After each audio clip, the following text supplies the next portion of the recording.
ఒక రోజున మేనమామ గారి ఇంటికి వెళ్ళాడు విఘ్నేశ్వరుడు. అమ్మ మామయ్య ఇంటికి వెళ్ళొస్తానన్నాడు. వెళ్ళాడు. శ్రీకాంతో మాతులో యస్య అని అదో శ్లోకం చిత్రంగా.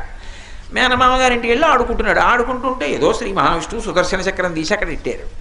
పిల్లాడు కదో అటు ఇటు చూశాడు, ఏదో బాగుందని తొండంతో తీసుకొని నోట్లో పడేసుకున్నాడు, మింగేశాడు. మరి గజస్వరూపం కదా, అది కూడా మామూలు గజం కాదు, బ్రహ్మాండమైన ఏనుగు స్వరూపం. నోట్లో పడేసుకుని మింగేశాడు. ఇంతలో ఏదో ఆపద వచ్చింది, రాక్షసులు వచ్చారు దేవలోకం మీదకి, వాళ్ళ మీద యుద్ధం చేయాలి, చేతిలో సుదర్శన చక్రం కావాలి. ఏది ఇక్కడ పెట్టాను సుదర్శన చక్రం, ఏది ఇక్కడ పెట్టాను అంటున్నాడు ఆయన.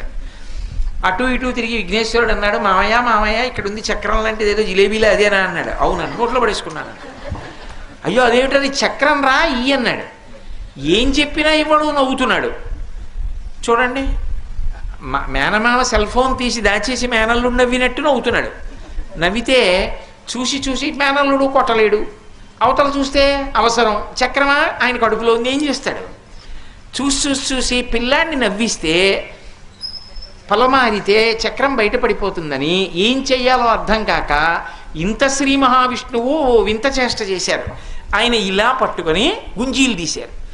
తీస్తే ఇంతటి విష్ణువు గుంజీలు తీస్తుంటే అదేదో చిత్రంగా అనిపించింది. మాయ ఏమిటదని పక పక పక పక నవ్వాడు.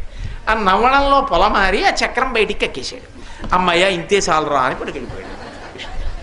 అందుకని మేనల్లుడై వైష్ణవాన్ని శైవాన్ని బంధుత్వంతో కలిపారు విఘ్నేశ్వరుడు సుబ్రహ్మణ్యుడు.